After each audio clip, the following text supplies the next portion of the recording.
second applause. I appreciate that. I know I look like the kid that you knew in elementary school who would eat paste.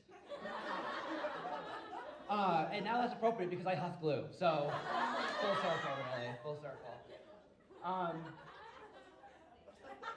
There's a group in our society right now that I think is really underrepresented in the media and in politics.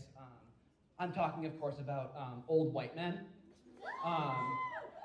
who, none of them are making policy, so all of their needs are going unwanted.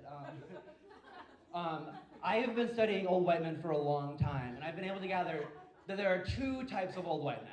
The first type is just awful. Like, they're just like awful people, 100%.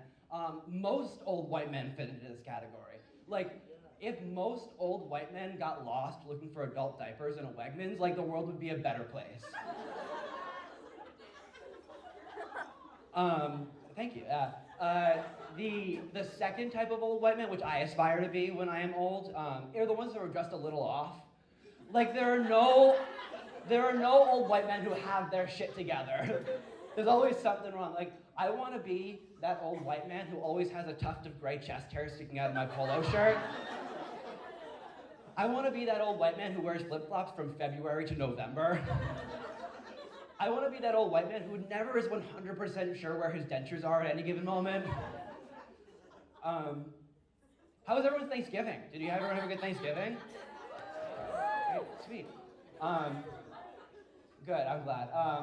I had a conversation with my cousin over Thanksgiving who had watched one of my sets on YouTube, and he was telling me how much he liked it and how it was like really cool that I was able to do stand-up. And he was like, yeah, this is the cool thing you do on the side. And I'm like, actually, like, I want to pursue that as a career. And he immediately turned to 180. He's like, you know there's no money in that, right? I'm like, thank you, Ray. Thank you very much, Ray. I'm not very athletic, if you can't tell by all of this. I'm so unathletic that when someone asked my mom whether I played sports, my mother, who is like my #1 fan and will like support me no matter what, laughed in his face and said, oh, no, I wish. I wish that was a joke.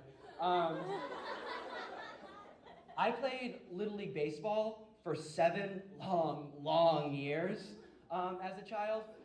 I'm gonna rephrase that. I sat in the grass and played with dandelions while a baseball game happened around me for 7 long years. Still not quite right. I spent 7 summers in a row disappointing my father on a weekly basis. Thank you.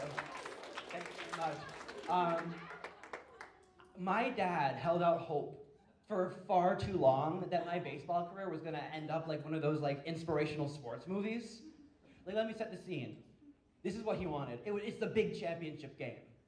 My team has made it there despite all odds, and the team we're facing is the best team from the next town over, which for some reason the entire team is made up of cartoon bullies.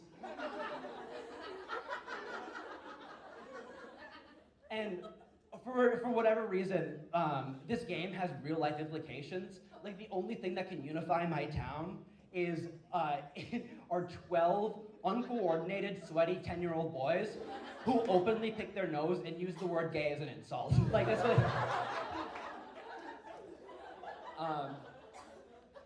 And it's the end of the game. We're losing by 1 run. And I come up to bat, and the entire audience groans. They're like, oh no, that Matt kid. Oh no, pack it up now, we might as well leave. And everyone I know is sitting in the crowd. Every single person I know. And every person who has ever disapproved of me is sitting in the front fucking row. And I go up there, and I go, first swing, miss. Second swing, miss. Third swing, home run, clear over the fence. As I run around the bases, my team comes to home plate and carries me off on their shoulders, chanting my name. That never happened. Not even once. Instead, I was the kid who would cry every time I struck out. The problem is, I struck out every single time I touched the bat. I'm pretty sure I peed my pants more while playing baseball than hitting a baseball while playing baseball. I guess that's why I'm standing in front of you today, even though my cousin Ray does not approve of it. So, whatever. Thank you guys very much.